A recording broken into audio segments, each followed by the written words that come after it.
The celebrated French economist Thomas Piketty does not mince his words when it comes to United States President Donald Trump and his trade war with China.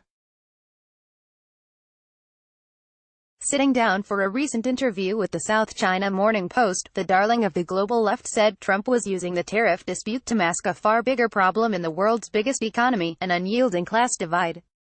The celebrity economist urged the left against disparate Trump and other populist leaders using identity politics and protectionism to galvanize the poor.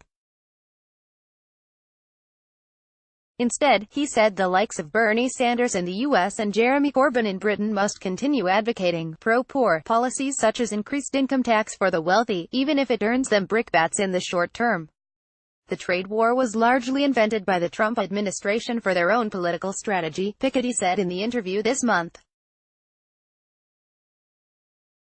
The author of the 2013 economic treatise Capital in the 21st Century was in Hong Kong to deliver a lecture jointly organized by the Education University of Hong Kong and the French Consulate.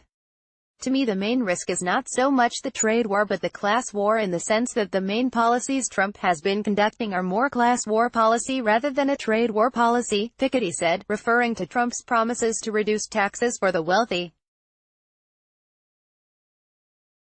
What Japan can teach China about the American art of trade war. This week, the U.S. president said he planned to cut income tax for middle-income people by 10%, a move that comes on the back of last December's sweeping tax reform that slashed corporate taxes from 35% to 21%.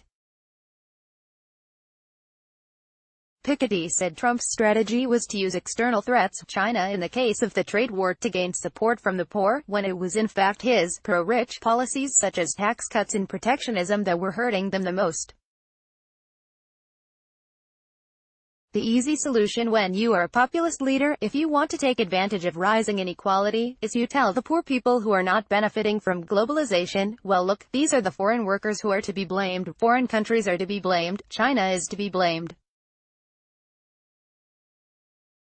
You can always find others to blame, but that is not the solution. Increasing taxes for the wealthy and increasing the share of public wealth were two policies that countries must seriously consider, Piketty said, arguing that they should not be seen as extreme left economic agendas.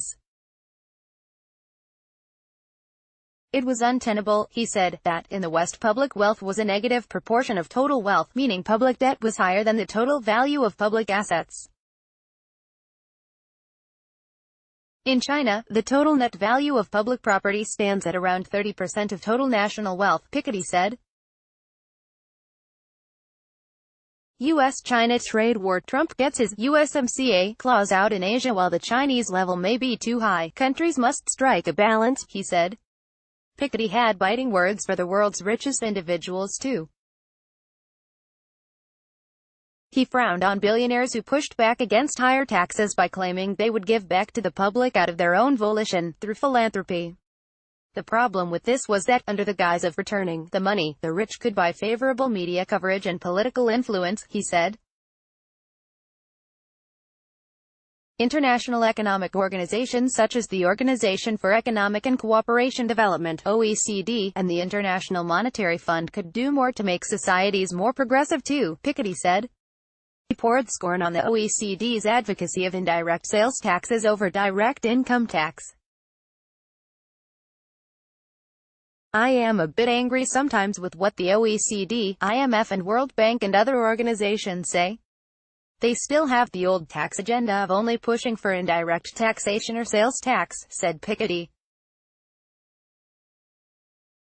Imposition of goods and services taxes, GST, in places like India and Malaysia have proved controversial because of the prevailing view that these levies disproportionately tax lower-income groups.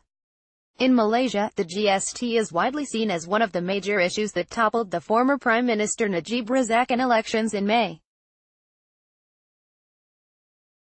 Piketty urged the West to resist increased sales taxes, too. Meanwhile, progressive leaders like Sanders and Corbyn, contemporary standard-bearers for the left in the West and around the world, needed to keep plugging away at exposing the perils of the protectionist and anti-globalization agenda of Trump and his ilk, The Economist said. We need to explore the middle way. We should not be impressed by the general discourse that this is the end of the world, this is the end of everything. There will be other transformations, there will be developments beyond free market capitalism.